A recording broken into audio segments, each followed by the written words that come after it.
Sasriyakal, welcome to I'm a Brown Girl. My name's Emma. On today's episode, we're going to be talking about an interesting topic which is quite often misunderstood, which is lavender marriages. Lavender marriages are getting a lot more recognition online and a lot more people are talking about them, so let's talk about it.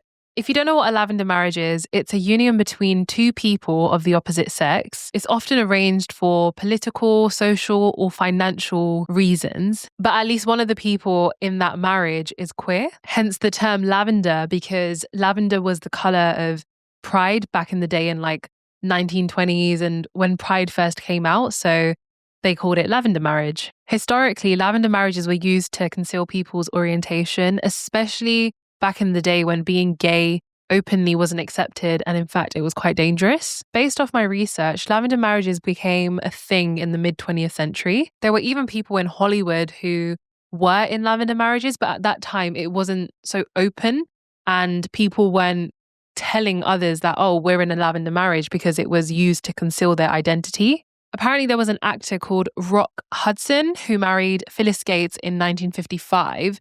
And many people believed that they were in a lavender marriage because they wanted to avoid scandal and discrimination. Apparently Hudson was gay, but if you really think about it, it's quite sad that someone was made to feel like they need to lie about their marriage to feel accepted within society. It's the lengths that people went through because they weren't accepted. We all know that divorce rates are going up and a lot more people in our generation are deciding not to have kids, thank God. Well, kids are beautiful, but I just think some people really shouldn't be having kids. Anyway, I always wonder about my community and whether if I know anyone in a lavender marriage. I don't think I know anyone who's in a lavender marriage openly, but sometimes I look at my uncles and I'm like, are you slightly gay? Like ever so slightly. The floral shirts are cute, but you always wear floral. I'm not saying floral shirts are gay, but I don't know. It's just always a bit, are you gay? And if they are having affairs with men, I'm sure their wives don't know. Either way, I doubt there's any consensual lavender marriages that I know about. I do wonder sometimes that if the option of lavender marriages was there and accepted openly, would some of my aunties take it up? I doubt it, but I also know a lot of relatives who are in unhappy marriages. Now, I'm not saying that lavender marriages is the way forward and it's a solution to having an unhappy marriage, but it's nice that a lot more people are becoming accepting of their sexuality. And I wonder if my aunties or uncles will ever have that option. I highly doubt it. While lavender marriages were a lot more popular in the past, I do think they're making a comeback and they do exist. I think they're often driven by cultural pressures, social expectations, and legal benefits such as immigration. Because I think our society now is moving towards not having a lavender marriage to conceal, but more because it's beneficial financially and socially in terms of the patriarchal benefits that a straight relationship would get. And I actually really love that because it's nice to see how as a society, we've taken lavender marriages that used to be quite secretive and quite frankly sad and turned it into something that's more sort of, how can this benefit us? Like some of the videos I've seen online, especially on TikTok, you'll have a girl who's straight and a guy who pretends to be straight and they'll be like hugging. And then 2 seconds later, he's basically acting all queer and cute and quite gay. And it's like, oh, he's gay. I like that lavender marriages are getting more recognition and people are using this style of marriage to benefit them, especially for the queer community. Now, I'm not saying that everyone should just get into a lavender marriage and, that's the way forward because it depends on you and whatever works for you in terms of your style of relationships. And even if you want to get married in the first place, that's something you should question. But because marriage benefits straight relationships, queer people should also have those benefits too, especially if my family and relatives might not accept me marrying a woman. So if I was to marry a man, it might be easier. But again, it depends on each person. I think personally for me, marrying a man who's gay for the benefits of financial gain, social acceptance, still not for me. I think because I've always wanted to live authentically and I want to marry another woman and show my love for them and not feel like I need to hide myself. But it's a lot easier said than done because not everyone has the acceptance that they need, especially when they have such pressures from their family to marry a man and settle down, especially if they're gay. So overall, I'm loving the direction that lavender marriages are moving towards.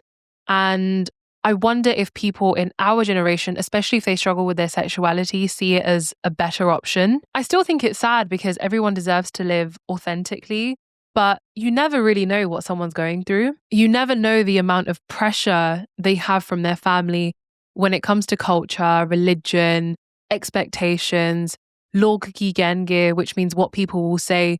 It's only that individual who's going through their experience with pressures of marriage and sexuality who can make that decision for themselves. Let me know your thoughts about lavender marriages. If you know someone who is in a lavender marriage, if you're someone who's considering it, if you are in a lavender marriage, please feel free to share your story. My DMs are always open. I felt it was so interesting to have this mini discussion about lavender marriages because I haven't really seen that many podcast episodes about it.